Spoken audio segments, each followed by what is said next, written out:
Hola a todos, bienvenidos nuevamente al curso de Estadística Inferencial. En este video hablaremos acerca de la probabilidad condicional.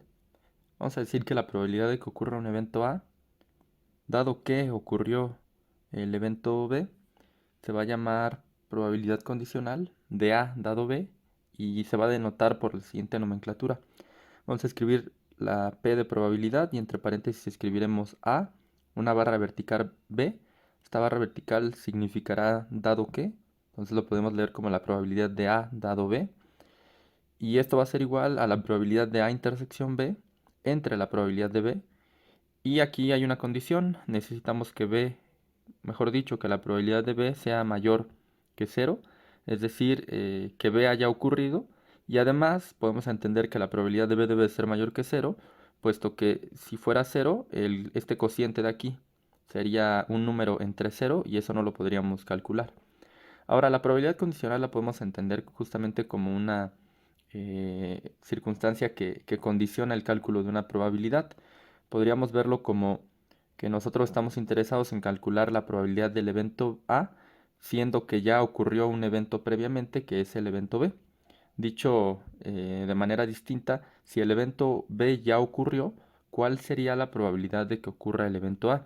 Entonces, ese evento B que ocurre previamente a podría modificar o condicionar la probabilidad que tenga el evento A. Vamos a poner algunos ejemplos para que esto quede más claro.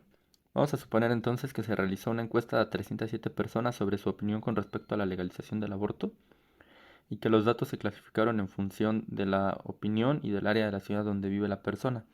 Entonces en la tabla de la izquierda tenemos justamente el área de la ciudad, que son la A, la B y la C, y el resultado, es decir, la opinión a favor, en contra o indecisos.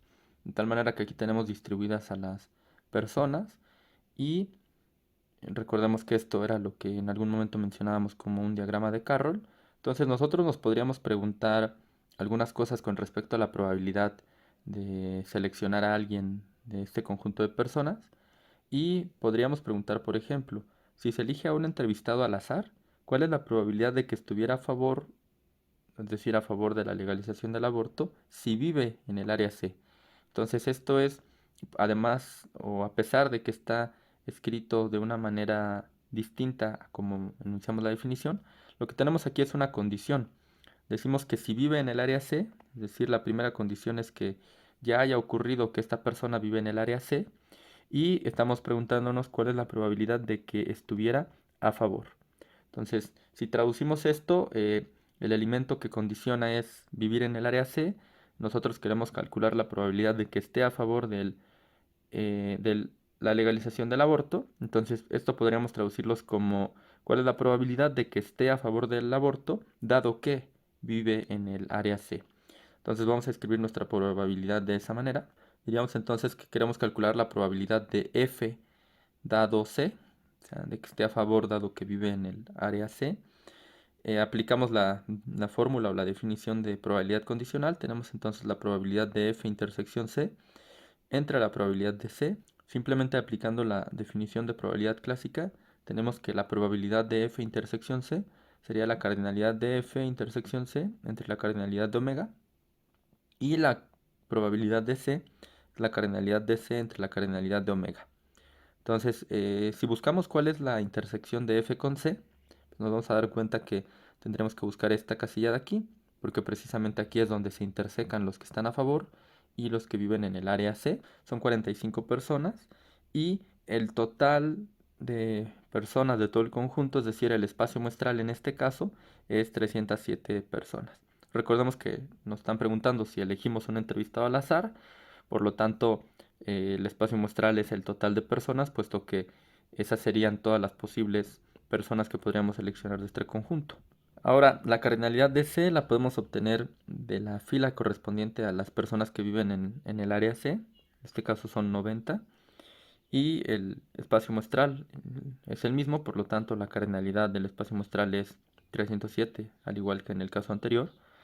Y aquí simplemente podemos aplicar ley del sándwich. Aquí me he saltado un paso, pero recordemos que lo que enseña luego como la ley del sándwich es multiplicar extremos y ponerlos en la parte de arriba es decir, en el numerador, y multiplicar los medios de aquí y pasarlos hacia la parte del denominador.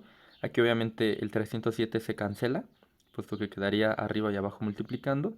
Entonces nos quedaría simplemente 45 entre 90, esto es un medio, que es 0.5. De tal manera que la probabilidad de eh, elegir a una persona que esté a favor, dado que vive en el área C, sería de 0.5.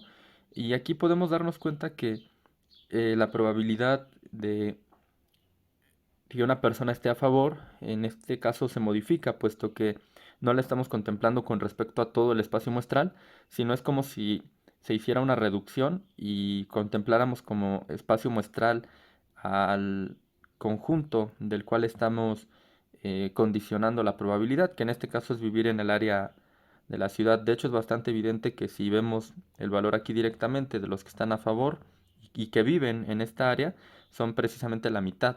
O sea, de las personas que viven en el área C, la mitad está a favor de la legalización del aborto y es precisamente, bueno, lo que hemos obtenido al final. Entonces, esa podría ser otra interpretación.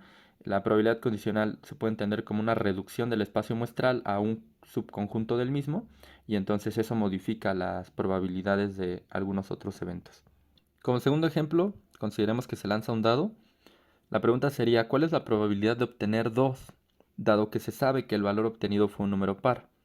Entonces, podríamos considerar en este caso que quizá nos encontramos en un concurso o en un sorteo y entonces nos dan una pista. Nos preguntan cuál es el valor que cayó en el dado y bueno, la pista es, no te podemos decir cuál es el valor que cayó, pero sí te podemos decir que es par. Entonces, el hecho de que nos digan que es par ya puede estar modificando la probabilidad de que nosotros acertemos al dato que cayó.